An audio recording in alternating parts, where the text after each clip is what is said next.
We've got a new rumor that the upcoming Echo Disney Plus series actually might have gotten the Batgirl treatment, but due to the writer's strike, Marvel Studios and the Walt Disney Company are keeping it on deck because they want to have something to give their Disney Plus subscribers due to the hiatus being caused by the writer's strike, with potentially no new content coming out for a significant period of time. This rumor comes from Daredevil stuntman Chris Brewster during a July 21 appearance on the Ikuzo Unscripted podcast.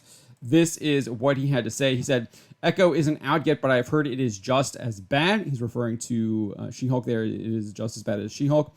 I'd heard they were going to Batgirl it because they weren't happy with it, and now they're doing reshoots and they're planning on airing it. But I think that could also do with the fact that there's a strike and there's not a lot of content right now. So they're like, well, we have it made already. So this isn't the first time where we've gotten questions about Echo's quality, but it is the first time where the Marvel Studios, the Walt Disney Company, thought about Batgirling this show. We do know that the Walt Disney Company has been basically pulling tons of the content off of its Disney Plus streaming platform, including Willow. It was pulled basically 4 months after it concluded its first and only season. They're pulling off a bunch of other content as well because it's just not making money. And as Disney CEO Bob Iger said, it's just not actually bringing in any subscribers. No one is subscribing to Disney Plus to see these shows that they spent millions of dollars on, and no one's watching them.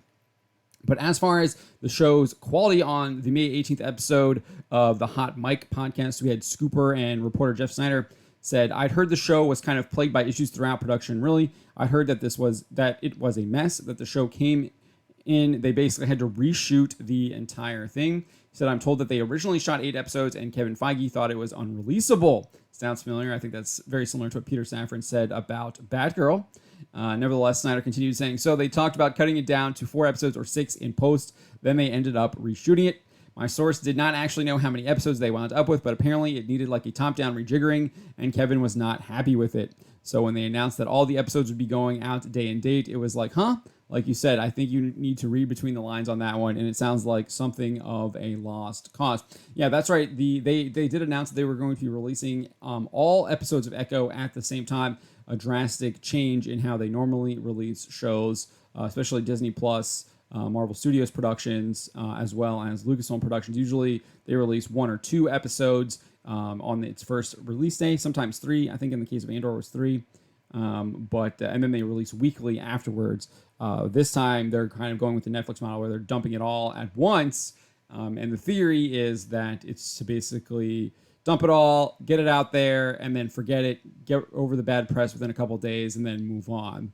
So we'll see what happens here. But wild rumor about the Echo series that it was so bad they were actually thinking about taking a tax write-off and just not actually putting it out there because it was so bad.